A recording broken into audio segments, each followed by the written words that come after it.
Lapinou et les gendarmes. Quand j'étais petit, mes parents me surveillaient de près.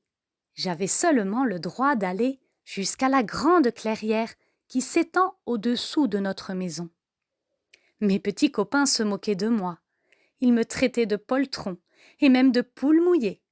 Et quand ils me racontaient leurs escapades de l'autre côté de la clairière, ils me prenaient l'envie de partir découvrir ce monde si merveilleux. Mais mon père disait « Lapinou, tu resteras ici avec nous !» Alors je restais près de lui à contempler le clair de lune. Il est vrai que c'était très beau, mais tout de même.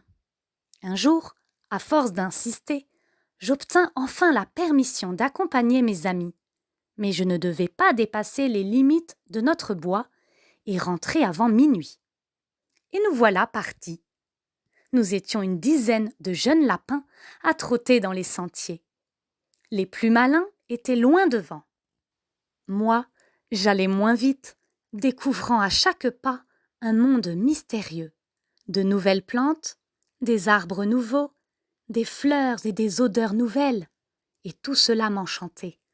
Le sentier déboucha sur des champs, puis sur des jardins. On apercevait plus loin des maisons avec une légère fumée qui flottait dans le ciel. Mes petits copains s'arrêtaient parfois pour croquer ici une feuille, là une racine, et moi j'étais ravie. « Si on allait chez le père Mathieu ?» proposa notre chef. Et nous voilà arrivés au pied d'un grillage qui clôture un jardin. Tout le monde se glisse dessous et, bientôt, au clair de la lune, je découvre des planches de salade, de carottes, de navets et autres légumes délicieux que nous nous mettons à dévorer avec gourmandise. Tout à coup, l'un des nôtres se met à crier « Sauve qui peut !» Et tout le monde détale vers la clôture. Mort de peur, j'essaie de suivre, mais les coquins connaissaient les bons passages et ils sortirent en un instant. Moi, je courais dans tous les sens quand une main me saisit par les oreilles. « Ah, je te tiens, vaurien, voyou, voleur de carottes! Tu vas t'expliquer avec les gendarmes !» Et je fus jetée dans un sac. Quand il s'ouvrit un peu plus tard, une main me déposa sur une table. Devant moi, il y avait deux hommes en uniforme bleu foncé. Ils avaient une grande moustache.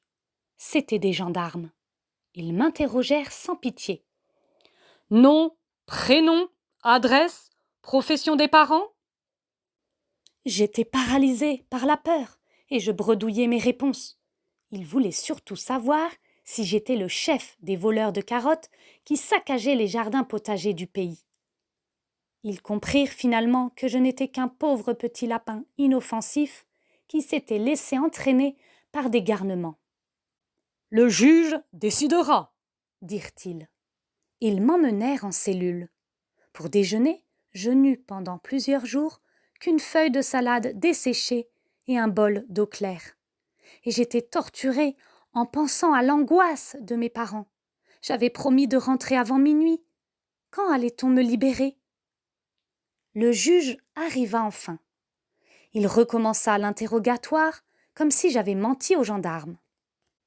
Je promettais que je ne faisais pas partie de cette bande de jeunes gangsters et que, si je les avais suivis, c'était pour faire une promenade au clair de lune. Et puis, si j'avais été pris, c'est parce que j'avais couru moins vite qu'eux. À la fin, il me crut et me dit « Je te renvoie à ta famille. Tu régleras tout ça avec ton père.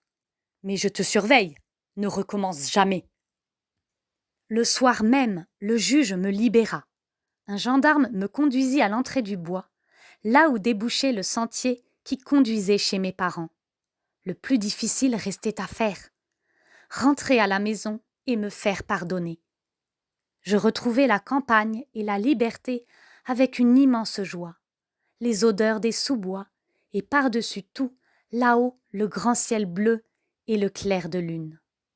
Je m'arrêtais un moment pour le contempler. Je marchais lentement, cherchant les mots que j'allais dire. Puis je me mis à cueillir des brassées de fleurs pour les offrir à maman et me faire pardonner. Au loin, J'aperçus mon père. Il somnolait.